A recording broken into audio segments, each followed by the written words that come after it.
स्वागत है बच्चों, फिर एक बार मेरे YouTube चैनल में।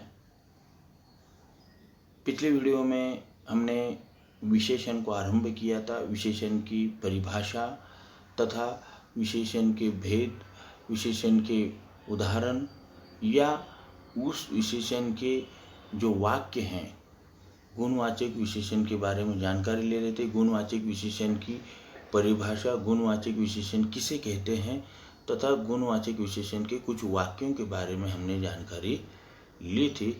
आज हम उसके आगे के जो भेद हैं उसके बारे में जानकारी लेने वाले हैं।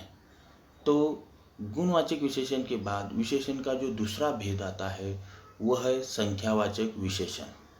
अब इसमें नाम से ही हमें समझ में आता है कि यहाँ पर आपको संख्या का बोध, यानी जो ऐसे संज्ञा या सर्वनाम जिसमें संख्या के बारे में बोध कराने वाला जो शब्द है वही संख्यावाचक विशेषण है। बिल्कुल आसान परिभाषा है। संज्ञा या सर्वनाम के जो संख्या के बारे में बोध कराते हैं वही शब्द संख्यावाचक विशेषण कहलाते हैं। चलिए देखते हैं कुछ वाक्य। विकास 4 बार खाना खाता है। अब देखिए यहाँ पर विकास खाना खाता है, लेकिन यहाँ पर क्या लिखा है कि 4 बार खाना खाता है, यानी विशेष है। उसकी विशेषता क्या है? कोई 1 बार खाता है, कोई 2 बार खाता है, कोई 3 बार, लेकिन विकास जो है वो 4 बार खाना खाता है। इसका मतलब यह उसकी विशेषता है। संख्यावाचक विशेषण यहाँ पे आता है कि 4। मीना 4 केले खाती है। देखिए कोई 1 केला खाता है, कोई 2, लेकिन अगर कोई ज़्यादा या इस प्रकार से कुछ अलग कुछ विशेषता है उसकी, तो यहाँ इस प्रकार से फिर संख्यावाचक शब्द में भी उसकी विशेषता नजर आती है। दुनिया में 7 अजूबे हैं। ये हम सब जानते हैं कि दुनिया में अजूबे है ना, जो अद्वितीय वास्तु हो ना हो, तो उसके बारे में यहाँ पर 7 अजूबे, तो ये सभी यानी विशेषता है कि दुनिया में अजूबे हैं, लेकिन 7 अजूबे हैं, महत्वपूर्ण है। हमारे विद्यालय में 200 विद्यार्थी पढ़ते हैं।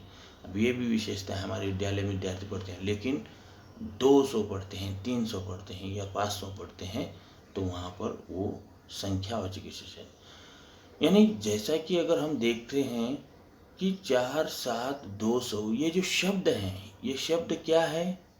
तो उन वाक्यों में उनकी विशेषता बता रहे हैं और इसीलिए उन्हें संख्यावाचक विशेषण कहा जाता है। अब यहाँ पर क्या है कि संख्यावाचक विशेषण में भी 2 भेद है। भेदों में भेद, मैंने इसके पहले आपको बताया था कि भेदों में भेद संख्यावाचक विशेषण की क्या है कि निश्चित संख्यावाचक और अनिश्चित संख्यावाचक। अब निश्चित संख्यावाचक और अनिश्चित क्या है? यानी निश्चित संख्यावाचक में हमें निश्चित पता होता है, बराबर है, निश्चित पता होता है, इसलिए वो निश्चित संख्यावाचक विशेषण कहलाते हैं। और अनिश्चित जिसके बारे में पता नहीं होता है, लेकिन संख्यावाचक विशेषण। अब देखिए संख्यावाचक विशेषण और परिमाणवाचक विशेषण दोनों में भी अगर देखेंगे तो संख्या दिखाई देगी, लेकिन संख्यावाचक विशेषण में क्या होता है कि काउंटिंग होता है, 1, 2, 5, 6, 10, 12। और परिमाणवाचक विशेषण में नापतोल होता है, वेट किया जाता है, वजन किया जाता है, तोला नाप तोला जाता है, वही परिमाण होता है उसमें। तो यहाँ पर भी निश्चित संख्यावाचक विशेषण, अनिश्चित संख्यावाचक विशेषण, और अगला जो भेद हम देखने जा रहे हैं परिमाणवाचक विशेषण, उसमें भी निश्चित परिमाणवाचक और अनिश्चित रहेगा। निश्चित यानी क्या? तो मैंने अभी आपके सामने उदाहरण रखे हैं कि राम के पास 100 रुपये हैं। अब मुझे पता है कि राम के पास कितने रुपए हैं, बराबर, राम के पास 100 रुपये हैं, तो ये निश्चित संख्यावाचक विशेषण का उदाहरण है, बराबर। अब देखिए मेरे पास बहुत सारी किताबें हैं। अब मेरे पास कितनी किताबें हैं न मुझे भी पता है न आपको भी पता है, लेकिन बहुत सारी किताबें। अब यहाँ की क्या है कि बहुत यानी अनिश्चितता है, निश्चितता यहाँ पे नहीं है, इसलिए अनिश्चित संख्यावाचक विशेषण के उदाहरण है। तो इस प्रकार से आपको कोई, कुछ, बहुत सारा, थोड़ा, कम, ज़्यादा, यहाँ पे हम पता नहीं है है ना। तो वह अनिश्चित संख्यावाचक विशेषण के शब्द हैं। और जहाँ पे पता है 1, 2, 10, 12, 15, 18, 20 ये निश्चित संख्यावाचक। तो यहाँ पे उदाहरण, मेरे घर में 2 स्कूटर है, 1 कार है, ये निश्चित पता है। मेरे विद्यालय चौराहे के बाएं तरफ है। साइकिल में 2 पहिए हैं, बराबर। मैं 10वीं कक्षा में पढ़ता हूँ, ये निश्चित पता है हमें। मेरे पास एक मोबाइल और लैपटॉप है, तो निश्चित है। मेरे पास एक है, यानी एक जो है कि संख्या है। 2 आँख होती है, 2 पता है, बराबर ना। लेकिन मेरे पास कुछ है ना किताबें हैं, बहुत सारी किताबें हैं। मेरे पास कुछ किताबें हैं, कुछ कापियाँ हैं। तो क्या है ये? तो अनिश्चितता है। तो ये ध्यान में रखना है हमें। संख्यावाचक विशेषण के 2 भेद हैं, निश्चित संख्यावाचक, अनिश्चित संख्यावाचक। उसके भी परिभाषा, उसके उदाहरण मैंने आपको बताए और यहाँ पर भी मैंने उदाहरण दिए हैं। तो इस प्रकार से हमने सरल और आसान भाषा में गुणवाचक विशेषण और संख्यावाचक विशेषण को समझ लिया है। ओके, तो अब परिमाणवाचक विशेषण के बारे में जानकारी लेते हैं। अब मैं जैसे कि मैंने इसके पहले आपको बताया, परिमाण यानी क्या है? मात्रा। संज्ञा या सर्वनाम की मात्रा के बारे में बताने वाले जो शब्द होते हैं वे परिमाणवाचक विशेषण कहलाते हैं।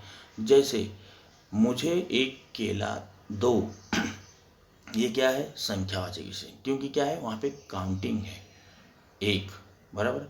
लेकिन मुझे 1 किलो टमाटर ला कर दो, अब यहाँ पे क्या है?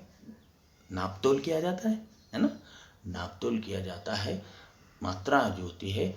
तो यहाँ पे 1 किलो टमाटर ला कर दो, तो 1 किलो, 10 किलो, आधा किलो, 2 मीटर, 1 लीटर, ये सभी जो है परिमाणवाचक विशेषण के उदाहरण हैं। बाजार में आते वक्त आधा किलो चीनी लेते आना, घर से कहा जाता है 1 किलो चीनी लाना, तो ये क्या है? परिमाणवाचक विशेषण है। जाओ 1 मीटर कपड़ा लेकर आओ, 1 मीटर कपड़ा लेकर आना है, तो 1 मीटर यानी एक कपड़ा नहीं होता है, कपड़ा आपको पता है कि 1 मीटर, तो ये परिमाणवाचक विशेषण का उदाहरण है। मुझे थोड़ा सा खाना चाहिए, अब खाना जो है ना वो भी काउंट में। मैंने कुछ लड्डू खाए, तो है ना, तो वो अनिश्चितता, अनिश्चितता है ना, कितने, आधा किलो, 1 किलो, पता नहीं। लेकिन यहाँ पे क्या है कि आपको थोड़ा सा यानी अनिश्चितता है। तो उदाहरण में हमें समझ में आता है कि ये जो है यहाँ पे क्या किया है, 1 किलो, आधा किलो, 1 मीटर, 100 ग्राम इत्यादि शब्द में संज्ञा या सर्वनाम का परिमाण बताया गया है। परिमाण यानी उसे नापतोल गया है, मात्रा में उसके कितना सामान लाना है इसका हमें पता चलता है, इसलिए यह परिमाण बताता है और यह परिमाणवाचक विशेषण कहलाता है। इसमें भी निश्चित परिमाणवाचक और अनिश्चित परिमाणवाचक 2 भेद हैं। दोनों में मैंने अभी बताया, यहाँ पे आपके सामने उदाहरण है 1 किलो, आधा किलो, ये निश्चित परिमाणवाचक विशेषण के उदाहरण है। और थोड़ा सा यहाँ पे क्या है कि ये अनिश्चित का है ना। देखिए, और अब आगे भी है उदाहरण कि मेरे पास 100 गज का प्लॉट है, 100 गज का प्लॉट है, यानी पता है कितना है, निश्चित है। हजारों मील की यात्रा, गांधी जी ने हजारों मील की यात्रा की, यानी पता है ना, मील, 1 मील, 2 मील, है ना, जाता है। तो गाय रोजाना 25 लीटर दूध देती है, लीटर 25 लीटर, 25 दूध देती है नहीं, 25 लीटर। अब यहाँ पे मात्रा उसे नाप तोला जाता है, तो इसलिए परिमाणवाचक विशेषण का उदाहरण है ना। तो यहाँ पे कुछ चावल खाए, है ना, कुछ रोटी। अभी जो है कि है ना, थोड़ा सा पानी पिया, थोड़ा सा पानी यानी है ना, घर पे हम कहते हैं ना मुझे थोड़ा सा पानी दे दीजिए, थोड़ा सा यानी पता नहीं होता है आधा लीटर है, पाव लीटर है, 1 लीटर, लेकिन थोड़ा सा अनिश्चित का उदाहरण है ना।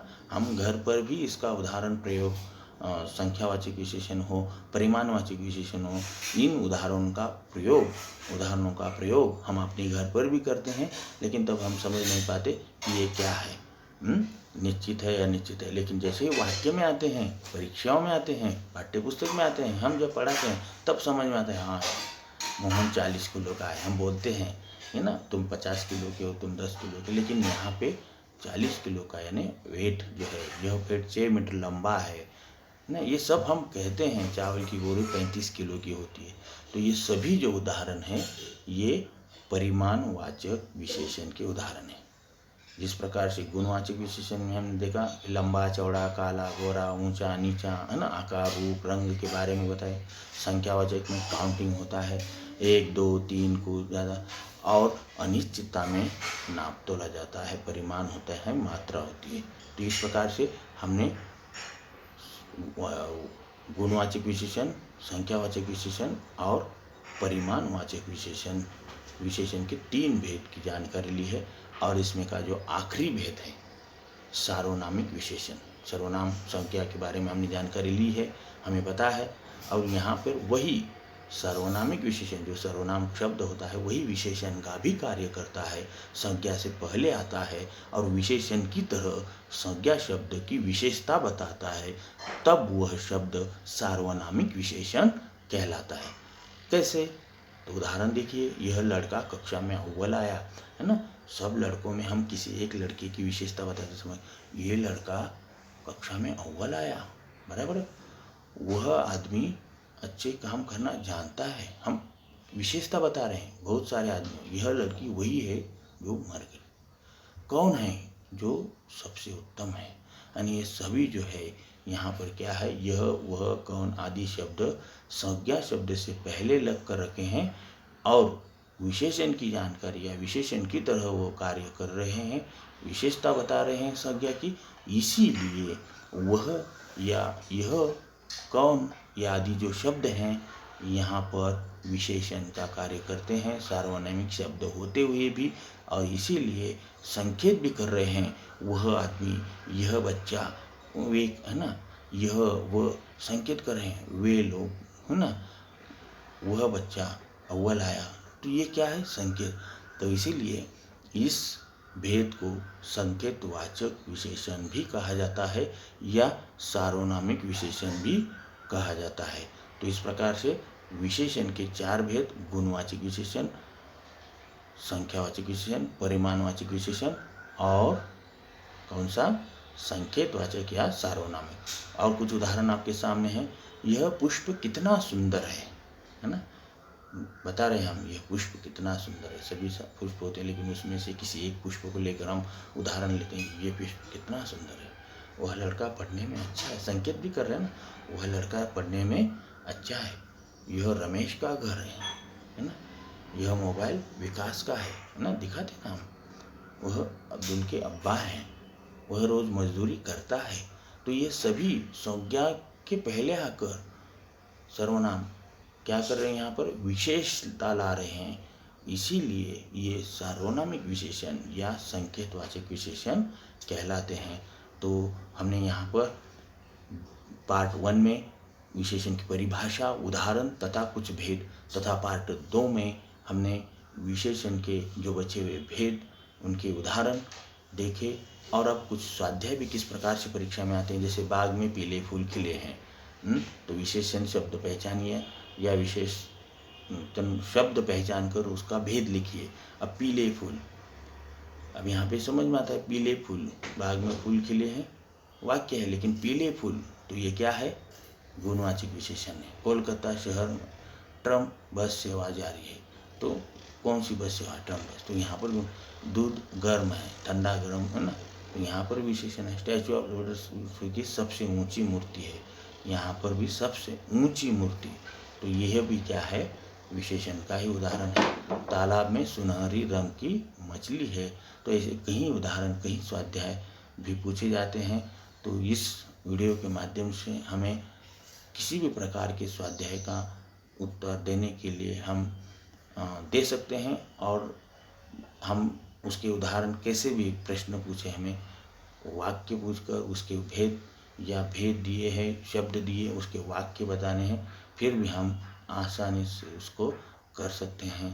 तो ऐसे ही व्याकरण विभाग के नए नए अध्याय पास या पाठ के साथ हम फिर अगली वीडियो में नए पाठ जो व्याकरण विभाग की उसकी जानकारी लेंगे। तो के लिए धन्यवाद।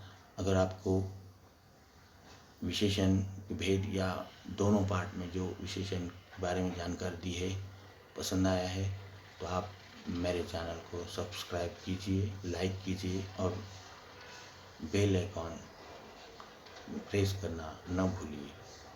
ओके, धन्यवाद।